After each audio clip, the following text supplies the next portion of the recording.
Bangladesh nuclear এনার্জিতে পৌঁছে গেছে।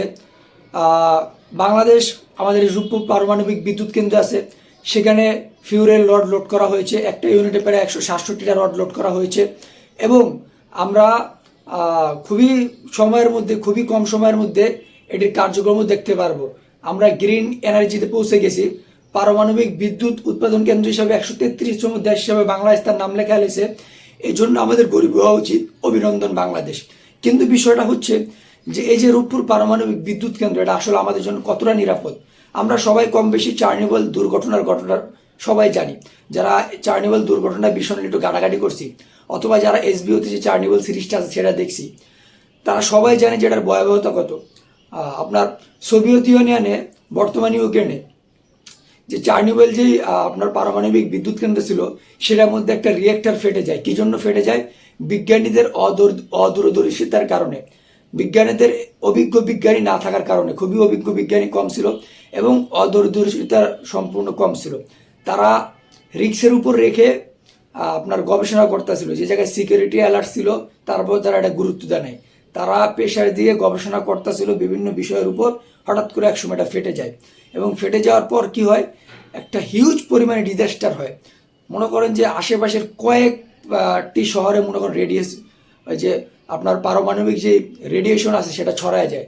অনেক মানুষ মারা যায়। যারা ভিতরে ছিল তারা তো সরাসরি মারা যায়, কাউকে বাঁচানো যায়নি। এবং বিশাল এরিয়া পর্যন্ত যত লোক ছিল, বাইরে যারা ছিল, অধিকাংশই মারা যায়। এবং যাদের শরীরের উপর ওই রিয়াকশনের কারণে আকাশে মেঘ জমে বৃষ্টি আসতে থাকে, অ্যাসিডের বৃষ্টি। তো এই বৃষ্টি যাদের শরীরে পড়তেছিল, আপনারা হয়তো গুগলে সার্চ করলে ছবিগুলো পাইবেন, কি একটা বাজে অবস্থা হয়েছিল আপনারা দেখতে পারবেন। বা এখনও ওই ডিজাস্টারের গুগলে অনেকগুলো ছবি আছে, আপনারা দেখলে বুঝতে পারবেন। তো এখন বিষয় হলো যে কেন এরকমটা হইল, কেন পারমাণবিক রিয়েক্টর বাস্ট হইল, কেন এরকম একটা ডিজাস্টার হইল? তার প্রধান কারণ ছিল অদূরদর্শিতা এবং যারা অভিজ্ঞ না, এরকম বিজ্ঞানী যারা অভিজ্ঞ বিজ্ঞানী ছিল তাদেরকে ওই জায়গায় রাখা হয়নি। অনভিজ্ঞ বিজ্ঞানীদের দ্বারা রিসার্চ করা হয়েছে এবং তাদের দূরদর্শিতার মাত্রা অনেক কম ছিল। এখন বাংলাদেশে কেন রিস্ক আছে? বাংলাদেশে যে আমাদের যে রূপপুর পারমাণবিক বিদ্যুৎ কেন্দ্র নিয়ে এই পর্যন্ত এটা দুর্নীতি আর মনে করেন যে অনিয়োগের বস্তায় বস্তা অভিযোগ আছে। আপনারা দেখলে সার্চ করলে পাইতে পারবেন যে কী পরিমাণে দুর্নীতি, নিয়োগে উল্টাপাল্টা এবং দুর্নীতির অভিযোগ আছে, কী পরিমাণে অনিয়মের অভিযোগ আছে। আপনারা সার্চ করলে দেখতে পারবেন। এই পর্যন্ত বহুত পরিমাণে অনিয়মের অভিযোগ আছে। এমনকি এটাও বলা হয়েছে আমাদের রূপপুর পারমাণবিক বিদ্যুৎ কেন্দ্রে আপনার যারা অভিজ্ঞ বিজ্ঞানী, পারমাণবিক অভিজ্ঞ বিজ্ঞানী, তাদেরকে রাখাই হয় না। যে দু একজনকে রাখা হয়েছে তাদেরকে যে আসল যে মিশন আছে, পারমাণবিক যে মিশন, সেই মিশনে রাখা হয়নি। মিশনে কাদের রাখা হয়েছে? যারা একদম নতুন পারমাণবিক বিজ্ঞানী হয়েছে, নতুন শিখে আসছে, প্র্যাকটিস করে আসছে, তাদের কোনো অভিজ্ঞতা নাই, এরকম লোকদের রাখা হয়েছে। এবং যারা মন চায় বার করে দেওয়া হয়েছে, যারা মন চায় ঢুকানো হয়েছে। মানে কোনো নিয়ম নীতি ছিল না। আর এটা এমন একটা প্রজেক্ট যেটার মধ্যে মানে বাংলাদেশ যেসব প্রকল্পে বড় বড় দুর্নীতি হয়েছে, এটার মধ্যে একটা দুর্নীতি হয়েছে। এটা কিন্তু খুবই স্পর্শকাতর একটা প্রজেক্ট, মানে খুবই গুরুত্বপূর্ণ মারাত্মক একটা প্রজেক্ট। 19 থেকে 20 হইলে মনে করেন যে এটা আপনার খারাপ হয়ে যাওয়ার সম্ভাবনা থাকে। আর যদি এটা খারাপ হয়ে যায় তাহলে চিন্তা করেন যে কী পরিমাণে আমাদের একটা ডিজাস্টার হবে। এই পারমাণবিক বিদ্যুৎ কেন্দ্রে হাজার হাজার কোটি টাকা লুটপাট করার কথা উঠে আসছে। যেমন আমাদের পারমাণবিক বিদ্যুৎ প্রকল্পে খরচ হয়েছে প্রায় $13 বিলিয়ন। আমাদের পাশের দেশ ইন্ডিয়াতে 3টা পারমাণবিক বিদ্যুৎ কেন্দ্র বানাইতে খরচ হয়েছে $13 বিলিয়ন আশেপাশে। আপনার বিভিন্ন জায়গায় এরকম পারমাণবিক বিদ্যুৎ কেন্দ্রে এক একটা খরচ হয়েছে সর্বোচ্চ 3 বিলিয়ন, 3.5 বিলিয়ন। সেই জায়গায় আমাদের খরচ হয়েছে 13 বিলিয়ন। এরপর দেখা গেছে যে এক একটা বালিশের হিসাব দেখানো হয়েছে 16,800 টাকা, 17,000, 20,000, 22,000 এক একটা বালিশের হিসাব দেখানো হয়েছে। কী পরিমাণে দুর্নীতি হয়েছে। এরপর যে অভিযোগটা আসছে সেটা হলো যে মানে যাদের যেই কাজ তাদের দিয়ে সেই কাজ করানো হয়নি। তাদের যে আপনার আগের যারা কর্মকর্তা ছিল তাদের মধ্যে আপনারা হয়তো এটা শুনে থাকবেন, তারা ডাইরেক্ট এইভাবে বলছে যে সুইচ অফ অন করার জন্য এত ভালো বিজ্ঞানী নিয়ে লাভ নাই। তারা এরকম একটা প্রকল্পে এরকম উল্টাপুল্টা কাজ করে গেছে। আর এই প্রকল্প দিনের পর দিন হয়ে যাওয়া খুব অল্প সময়ের কথা, সেটা দিনের পর দিন সময় বাড়াইতে এখন চললো 2026 সাল, এখন যেটা কমপ্লিট হয়েছে, যেটা শুরু হয়েছিল 2013 সালে। এখন ডিজাস্টার হওয়ার সম্ভাবনা কেন? কারণ পারমাণবিক যে চুল্লিগুলো থাকে, ঠিক আছে, সেই চুল্লিগুলো এরকম ধারণা করা হয়েছে যে একটার মধ্যে দুর্নীতি কইরা এর দুর্নীতির যে মানে মাসুল যে উসুলটা ওটা 200 হলো, আরেকটা পারমাণবিক চুল্লির থেকে আইন না একটার মধ্যে ঢুকাই দেওয়া, মানে যন্ত্রপাতি একটা যন্ত্রপাতিতে দুর্নীতি করছে, শর্টেজ দেখা গেছে, আরেকটার থেকে আইন না এটার মধ্যে ঢুকাই দেওয়া হয়েছে।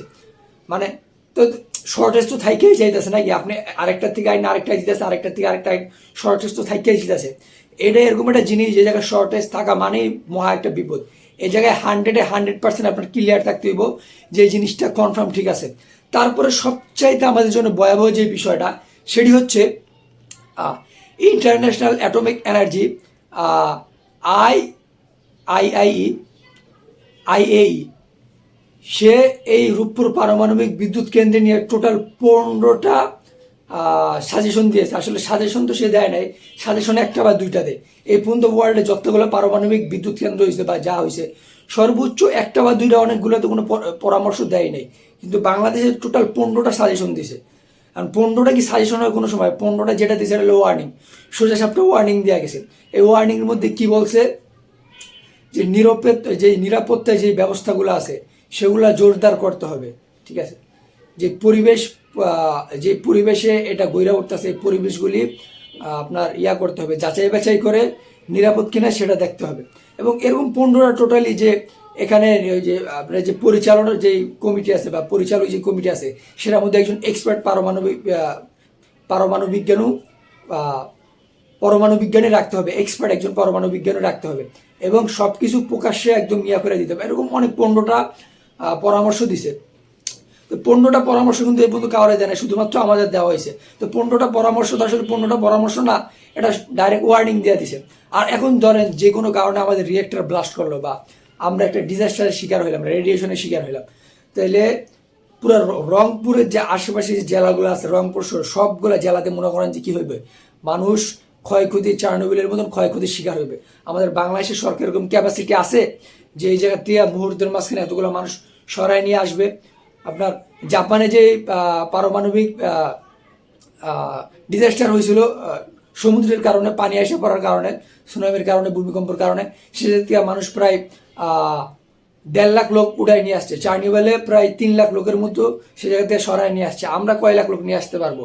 এর একটা বড় প্রশ্ন থাকে। তার পুরো প্রশ্ন হচ্ছে যে এরকম একটা বড় মেগা প্রকল্প এটা থাকবে সবার সামনে প্রকাশ্যে, কিন্তু আপনাদের কি মনে হয় না যে পারমাণবিক বিদ্যুৎ কেন্দ্র কেমন জানি চুপি কাজটা সেরে ফেলা হলো, চুপি কাজ করা হলো? কিন্তু কেন এরকম একটা মেগা প্রকল্প কেন চুপি সেরে ফেলা হলো? এটা একটা প্রশ্ন আছে, আসলে কি হচ্ছে। যারা কর্মকর্তা কর্মচারী আছে তাদের মুখের ভাষা শুনলে কি পরিমাণে অভিযোগ যে আসলে আছে তাদের মুখের ভাষা শুনলেই বোঝা যায়। এখন বিষয়টা হলো যে এটা জাতীয় একটা সম্পত্তি, তারপর এখানে ডিজাস্টারের সম্ভাবনা খুবই হাই। এরকম একটা জিনিসকে কোনো লুকোচুরি না করে এটা প্রকাশ্য করে দেওয়া হোক, আপনার নির্দিষ্ট প্রকাশ্য একটা তদন্ত কমিটি গঠন করে এটা দেওয়া হোক, এবং পুরো জাতির সামনে কি তদন্ত আসলো, বাইরে আসলো, এটা নিরপেক্ষভাবে জাতির সামনে উত্থাপন করা হোক, এবং এখানে কি করা উচিত, কি করা উচিত না সেসব বিষয়গুলি স্পষ্টভাবে জানানো হোক, যেটাতে সরকার ব্যবস্থা নিতে পারে, আমরা ব্যবস্থা নিতে পারি। অন্তত পারমাণবিক বিদ্যুৎ কিন্তু আমাদের দেশের জন্য এটা গর্ব। আমরা 167টা ফিউরির লট দিয়ে অন্তত 3 বছর চলতে পারবো। এটা গ্রিন এনার্জি সোর্স, এটা আমরা কিভাবে রক্ষা করতে পারি বা যদি কোনো কারণে ডিজাস্টার হয় সেটা থেকে কীভাবে বাঁচতে পারি, আমাদের সেই বিষয়ে চিন্তা ভাবনা করা লাগবে, সেই বিষয়টা কনফার্ম করা লাগবে।